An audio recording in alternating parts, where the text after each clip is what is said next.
Hello students, in my last video I started the chapter electrolysis. Today in this class I will continue the same chapter.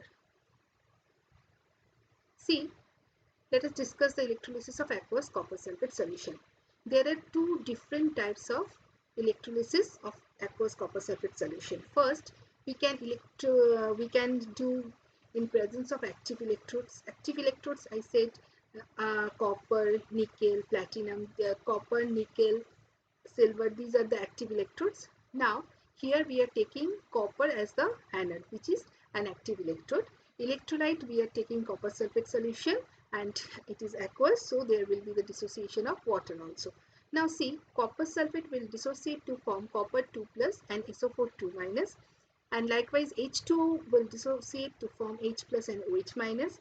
We are having two types of cations, two different types of cations. One is copper 2 plus, another is hydrogen plus. So which one will migrate to cathode? That depends on that reactivity series. According to the reactivity series, as copper is placed below hydrogen, so copper will first migrate to cathode. So we can see at cathode what will happen. Copper 2 plus will gain 2 electrons in the process of reduction and will form copper metal.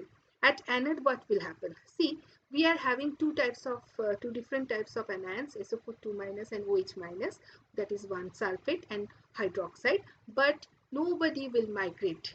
That means neither sulfate nor OH minus will migrate to the anode, because anode itself is an active electrode, that is copper electrode. So there will be oxidation reaction of copper. By losing 2 electrons, it will form copper 2 plus.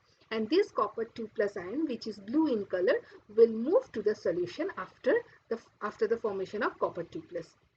So we can see the observation: at cathode, brownish pink colored copper metal will form, and at anode, nothing.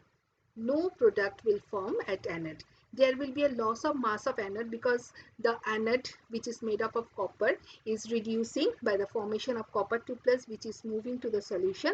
So definitely there will be a loss of mass of anode.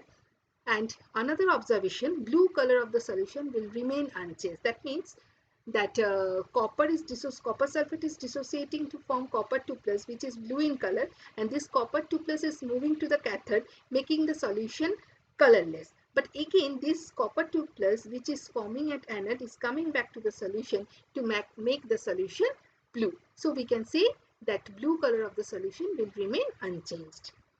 Next one, what will happen if we do the same process in presence of inert electrode? Inert electrode, we can take graphite, platinum, etc. Here the same dissociation will occur. Copper sulfate will dissociate to form copper 2 plus and SO4 2 minus, and H2O will dissociate to form H plus and OH minus. At cathode, copper 2 plus will move. Copper 2 plus, by gaining of 2 electrons, it will form copper metal.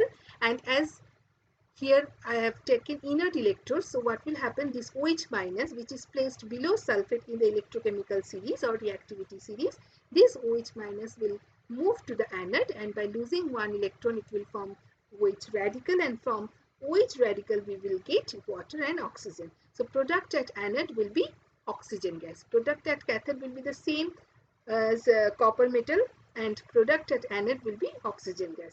And what will be the observation? Blue color of the solution will change, will be fade, because all this copper 2 plus, which is blue in color, are moving to the cathode, making the solution fade.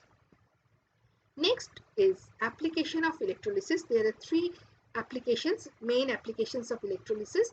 First one, electroplating. Second one, electro-refining or purification. And third one, electrometallurgy. We will discuss individually all these applications in my next page.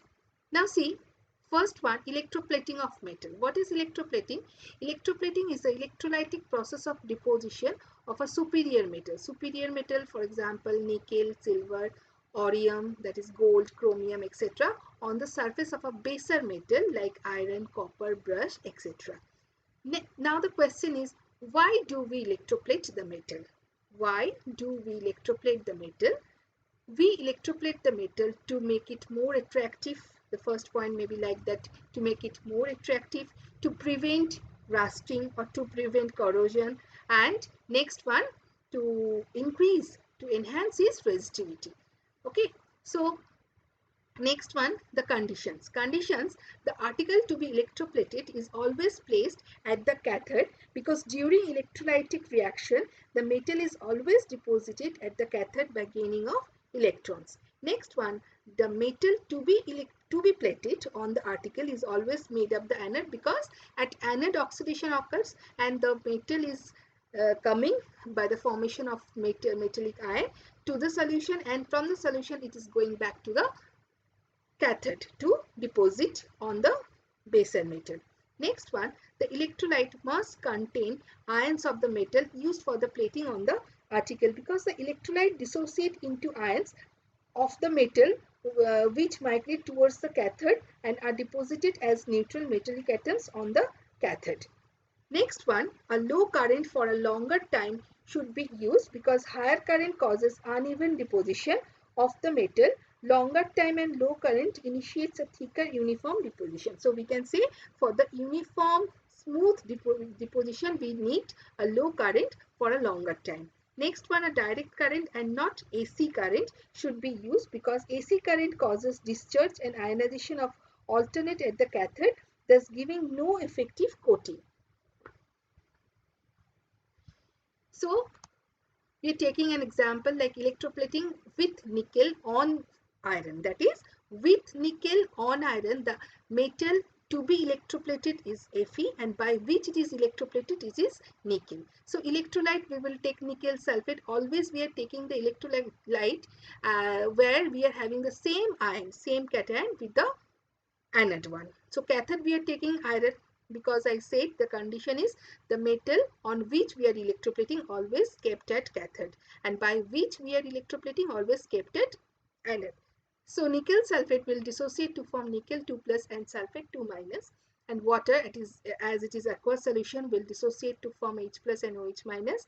At cathode, nickel 2 plus, as nickel 2 plus is placed below hydrogen plus in the reactivity series. So nickel 2 plus, by gaining 2 electrons it will form nickel, that is deposited 1 anode.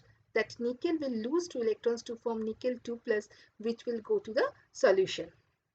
So what will happen? We have taken this iron at cathode and nickel is coming and coating the iron. Next one, electroplating with Ag on copper. Electrolyte we are taking, it is sodium argentocyanide. Why we are not taking silver nitrate, which is the simplest one, because in case of silver nitrate there is an uneven deposition. So this is for the smooth uniform deposition we are taking sodium argentocyanide. Here sodium argentocyanide will dissociate to form sodium ion, silver ion and Cn minus ion, and water will dissociate to form H plus and OH minus. So we can see here Na plus, we are having two types of cations, Na plus and Hg plus. As Hg plus is placed below sodium plus, so what will happen? Hg plus, that is silver ion, will move to the cathode and by gaining 1 electron it will form silver metal. So this, and already we have kept this copper in cathode. So what will happen? This silver will coat that copper, and anode, what will happen? Ag will lose 1 electron to form Ag plus, and this Ag plus will come back to the solution. These were all for the electroplating. Next day we will discuss the next process, that is electrorefining and electrometallurgy. Thank you.